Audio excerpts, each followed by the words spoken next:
ലോക്സഭാ തെരഞ്ഞെടുപ്പിൽ Kerala Congress M 3 seat LDF-ൽ ആവശ്യപ്പെടുമെന്ന് സംസ്ഥാന general സെക്രട്ടറിയും മുൻ MLA-യുമായ സ്റ്റീഫൻ ജോർജ്. സമയമാകുമ്പോൾ അർഹതപ്പെട്ടത് ചോദിക്കും. ഇടതുപക്ഷ ജനാധിപത്യ മുന്നണിയിൽ തർക്കമുണ്ടാകാത്ത രീതിയിൽ മുന്നോട്ട് പോകുമെന്നും സ്റ്റീഫൻ ജോർജ് പറഞ്ഞു. ഏതാണ്ട് 127 നിയോജകമണ്ഡലങ്ങളിൽ പാർട്ടിക്ക് കമ്മിറ്റിയുണ്ട്. ഈയിടെ ഞങ്ങൾ ഫണ്ട് കളക്ഷന് വേണ്ടി എല്ലാ ജില്ലകളിലും പോയിരുന്നു. വളരെ നല്ല സഹകരണമുണ്ടായി. അപ്പോൾ പാർട്ടിക്ക് വലിയ വളർച്ച ഉണ്ടായി എന്ന കാര്യത്തിൽ യാതൊരു സംശയവുമില്ല. ഞാനൊരു കാര്യം അടിവരായിട്ട് പറയാം. കേരള കോൺഗ്രസിന് 3 സീറ്റിന് അർഹതയുണ്ട്. പക്ഷേ അതൊന്നും ചർച്ച ചെയ്യാനുള്ള സമയമായില്ലല്ലോ. ആ സമയമാകുമ്പോൾ ഞങ്ങൾ ചർച്ച ചെയ്യും, ആ കാര്യങ്ങൾ ഉന്നയിക്കും, ആവശ്യമായ നിലപാടുകൾ സ്വീകരിക്കും. ആവശ്യമായ പിന്തുണ ഇടതുപക്ഷ ജനാധിപത്യ മുന്നണിയുടെ ഭാഗത്തുനിന്ന് തീർച്ചയായിട്ടും ഉണ്ടാകും. നമുക്ക് അതിനുള്ള അവകാശമുണ്ട്, അതിനുള്ള ശക്തിയുണ്ട്.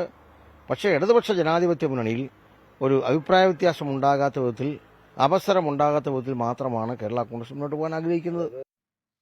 ടോബി ജോൺസൺ കൂടുതൽ വിവരങ്ങളുമായി ചേരുന്നു കോട്ടയത്ത് നിന്ന്. ടോബി ജോൺസൺ, എന്താണ് സ്റ്റീഫൻ ജോർജ് പറയുന്നത്? 3 സീറ്റ് എന്നൊക്കെയുള്ളത് വലിയ അവകാശവാദമല്ലേ?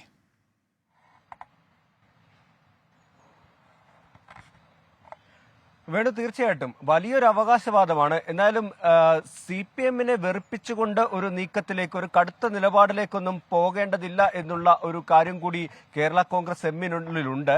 നമ്മൾ കണ്ടതാണ് നവകേരള സദസ്സ് വന്നപ്പോൾ പ്രധാന MP ആയിട്ടുള്ള തോമസ് ചാഴിക്കാടനെ വേദിയിലിരുത്തിക്കൊണ്ട് തന്നെ ചില മുഖ്യമന്ത്രിയുടെ ആ ഒരു നിലപാട്, അതിന് വലിയ വിമർശനം ഉണ്ടായിരുന്നു. പക്ഷെ അതിനെതിരെയൊന്നും ഒരു വാക്ക് പോലും കേരള കോൺഗ്രസ് മിണ്ടിയില്ല. ഇപ്പോൾ അവരുടെ ആവശ്യം 3 സീറ്റാണ്, കോട്ടയം ഉൾപ്പെടെ 3 സീറ്റ് എന്നുള്ളൊരു നിലപാടിലേക്ക് കേരള കോൺഗ്രസ് വന്നിട്ടുണ്ട്. അത് ശക്തമായി ഉന്നയിക്കുന്നുമുണ്ട്. പക്ഷേ CPM-നെയോ പിണക്കിക്കൊണ്ട് ഒരു അവകാശവാദം ഉന്നയിച്ച് കാര്യങ്ങൾ നേടിയെടുക്കാമെന്നുള്ള ഒരു കാര്യത്തിലേക്ക് അവർ പോകുന്നില്ല. സമാധാനപരമായും തന്നെ ഒരുപക്ഷെ ഈ തോമസ് ചാഴിക്കാടന്റെ വിഷയത്തിൽ കാര്യമായ പ്രതികരണങ്ങൾ നടത്താതിരുന്നത് പോലും ഈ ഒരു 3 സീറ്റ് എന്നുള്ളൊരു കാര്യം നേടിയെടുക്കുക എന്നുള്ള ലക്ഷ്യം കൊണ്ടായിരിക്കാം.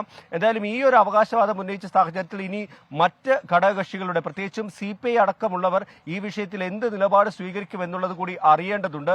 ഇത്രയും വലിയൊരു അവകാശവാദം ഉന്നയിക്കുമ്പോൾ അത് എത്രത്തോളം സാധ്യമാകും? പ്രധാനമായും മധ്യ കേരളത്തിലുള്ള സീറ്റ് തന്നെയാണ് ലക്ഷ്യമിടുന്നത്. അതുകൊണ്ട് തന്നെ CPM-ന് ഒരു പരിധിവരെ കോംപ്രമൈസ് ചെയ്യേണ്ടി വന്നേക്കാം. LDF-ൽ ചർച്ചകൾ ആരംഭിക്കുമ്പോൾ ഈ അവകാശവാദം ഉന്നയിക്കാനാണ് അവർ തീരുമാനിച്ചിട്ടുള്ളത്. സംസ്ഥാന കമ്മിറ്റി കഴിഞ്ഞ തവണ ചേർന്നപ്പോൾ ഇത് സംബന്ധിച്ചുള്ള ചർച്ചകൾ നടന്നിരുന്നു.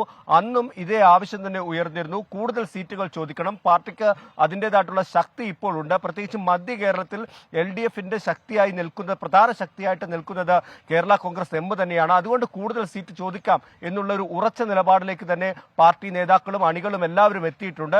അതുകൊണ്ട് തന്നെ അടുത്ത LDF-ൽ കൃത്യമായി ഈ സീറ്റ് ചർച്ചകൾക്ക് വേണ്ടി ചേരുന്ന LDF-ൽ ഇക്കാര്യം ഉന്നയിക്കുമെന്ന് തന്നെയാണ് നമുക്ക് മനസ്സിലാക്കാൻ കഴിയുന്നത്. ടോബി ജോൺസണാണ് കോട്ടയത്ത് നിന്ന് വിവരങ്ങൾ നൽകിയത്.